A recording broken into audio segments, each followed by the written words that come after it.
मानव भूगोल का विकास प्राचीन समय से लेकर वर्तमान समय तक मानव भूगोल का जो विकास हुआ है उसके बारे में अध्ययन करेंगे। अब तक मानव भूगोल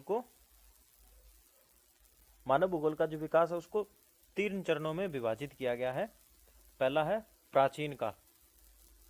प्राचीन समय में मानव एवं प्राकृतिक वातावरण के मध्य गतिविधियां न्यून थी, क्योंकि मनुष्य को प्रकृति के बारे में जानकारी कम थी और प्राकृतिक वातावरण का प्रभाव अधिक था। संपूर्ण विश्व में केवल भारत, चीन, मिस्र, यूनान, रोम में ही प्राचीन सभ्यताओं का विकास हुआ था। बाकी विश्व के जो क्षेत्र हैं वो निर्जन थे। यहाँ के निवासी प्राकृतिक शक्तियों को दिव्य शक्ति मानकर उनकी पूजा करते थे।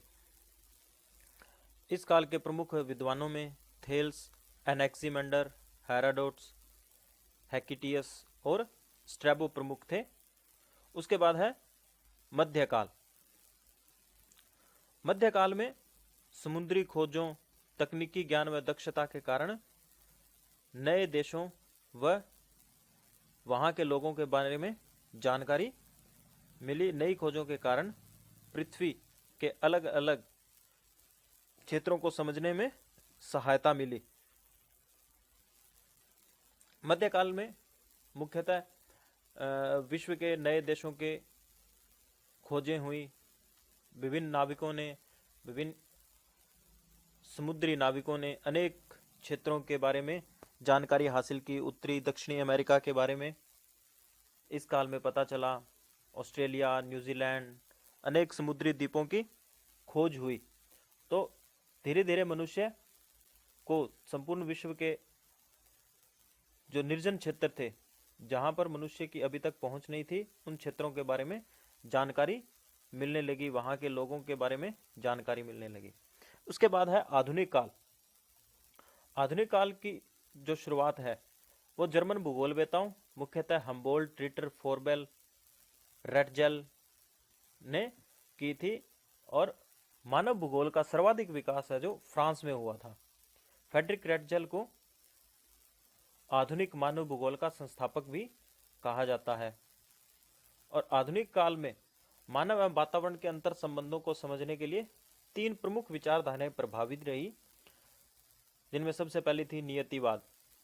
यह एक जर्मन विचारधारा थी जिसमें प्रकृति को सर्वोपरि माना गया,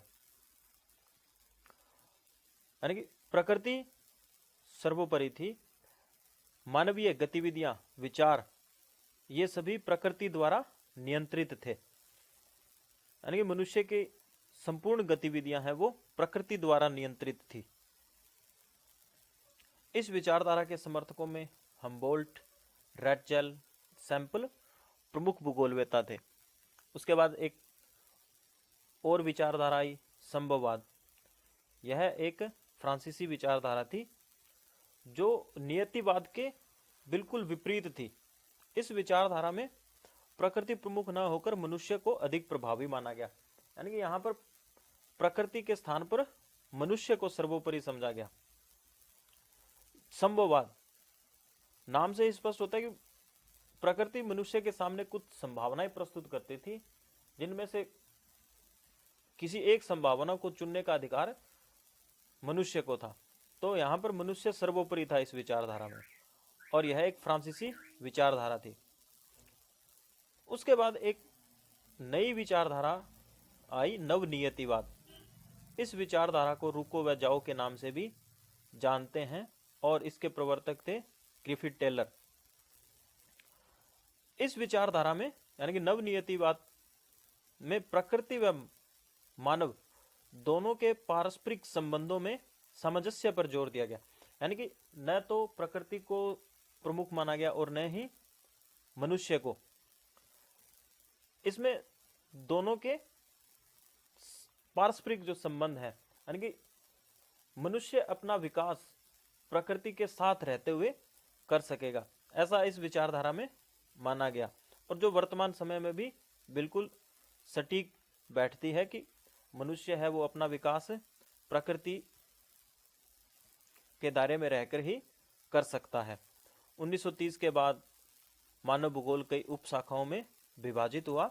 इनमें प्रमुख शाखाएं हैं सांस्कृतिक भूगोल, आर्थिक भूगोल, राजनीतिक भूगोल, सामाजिक भूगोल, चिकित्सा भूगोल आदि।